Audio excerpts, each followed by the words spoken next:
Blah, blah, blah. Whatever you say. Welcome. And today we'll dive into a couple of great malicious compliance stories and their reactions. Coming up we have I need your long essay on a single page. Yes, ma'am. Plus we have wherever the statue goes, I must go. Sure thing. I just know you're gonna love these stories, so this should be a fun session. Hi, this is Derek. I just put the Drama Llama, Fred, back in his pen so that I can do this quick video for you with some of the stuff that Fred found on Reddit earlier today. If this is your first time watching our videos, help me out by watching to the end, and then giving me some feedback in the comment area below. I do respond to every single one, so don't be shy. And if you want more of these videos daily, don't forget to like and subscribe, with notifications turned on for this channel.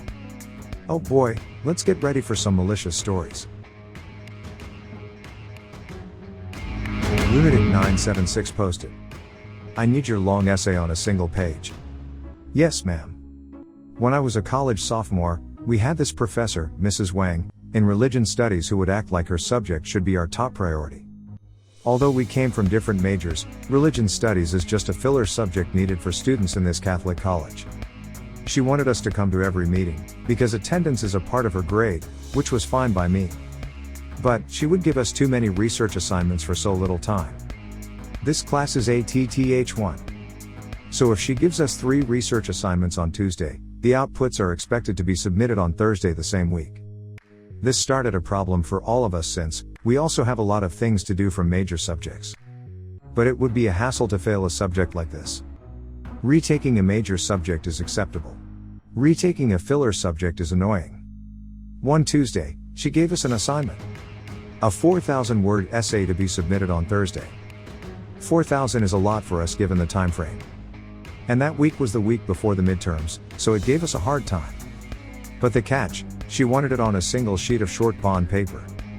Which is literally impossible to fit the 4,000-word essay. A classmate of mine, Nathan, asked Mrs. Wang about the single-page thing. Nathan asked if we could submit multiple pages of the essay to accommodate the 4,000-word essay she was asking us. You are all stubborn. A 4,000-word essay on a single page. That's simple.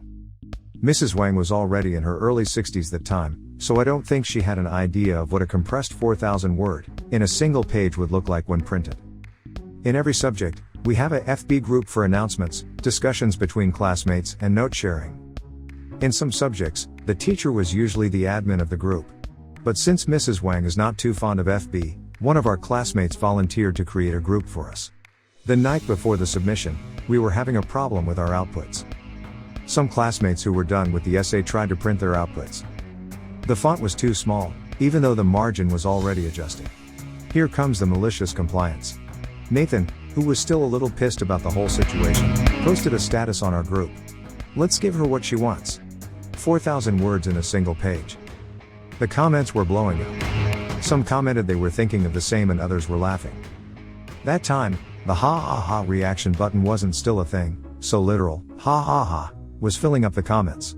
The next day, we were all excited about our plan. One by one, we placed our papers on her table.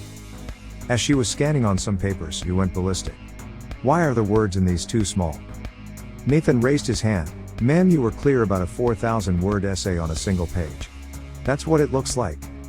Mrs. Wang couldn't contain her anger. She realized she was wrong. Instead of apologizing, she just told us to reprint our outputs, and submit them on Tuesday next week. We all agreed. Edit. To those who are curious about Mrs. Wang, here's a summary. Aside from giving multiple repetitive assignments every single week, Mrs. Wang was not the most pleasant professor. Her traditional outlook in life and style of teaching was. There was one time, she saw my classmate who dyed her hair red, not totally red, but a natural looking red, and commented that Satan likes to prey on people who color their hair.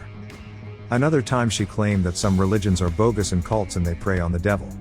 And although she didn't really say it, I think she didn't like non-Catholics. She would emphasize doing the sign of the cross every time because it wards off the devil around. My favorite line of hers was when she was late during one of our sessions. Instead of apologizing, she just said, "Better be late than never." But she would get annoyed if we were late. So yeah, it felt like a celebration outsmarting her one time. Edit 2. Sorry about some of the wordings above. English is not my first language, forgive me. What I meant is that, she had questionable beliefs about religion in general. And she treated us more like high schoolers. Thank you for correcting me on that. What are your thoughts on Lunatic976's story? Please share in the comments below.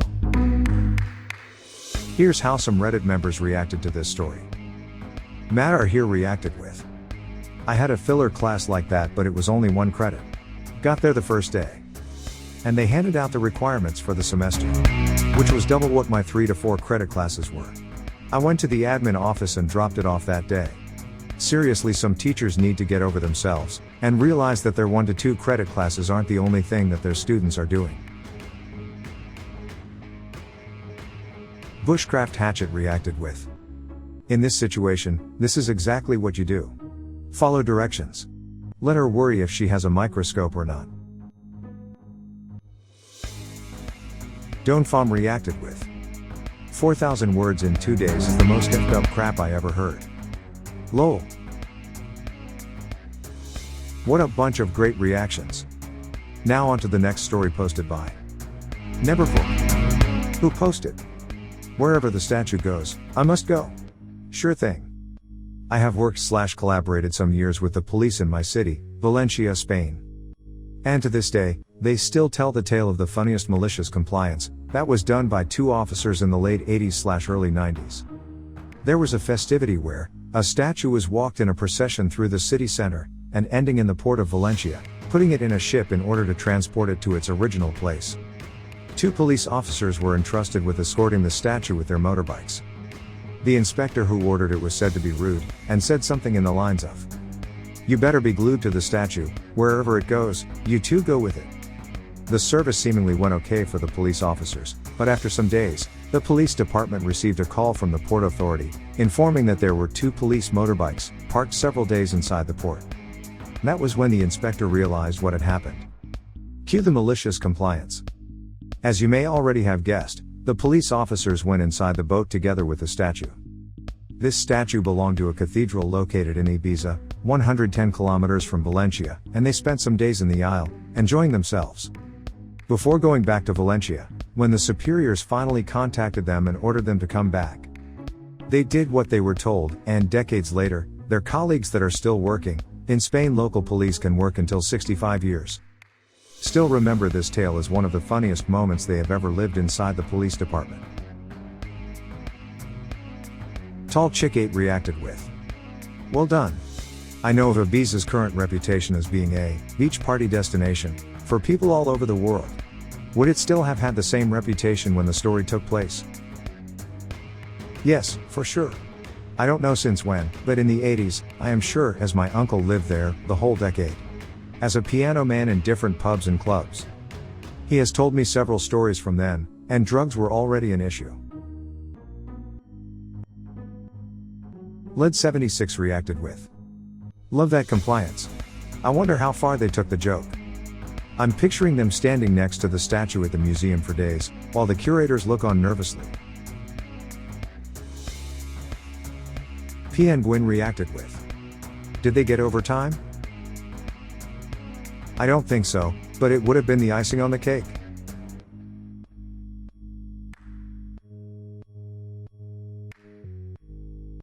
Well, there you have it. A perfectly great set of reactions from a bunch of upstanding citizens. Help support this channel by smashing the like and subscribe buttons. And hit that silly little bell as well to ensure you get the latest videos as they come out. Fred is always finding stuff for me to post regularly. So this is Derek signing off. Thanks for watching. Good grief, it sounds like Fred is out of his pen again. He must have found more stories for me to share with you. See you soon.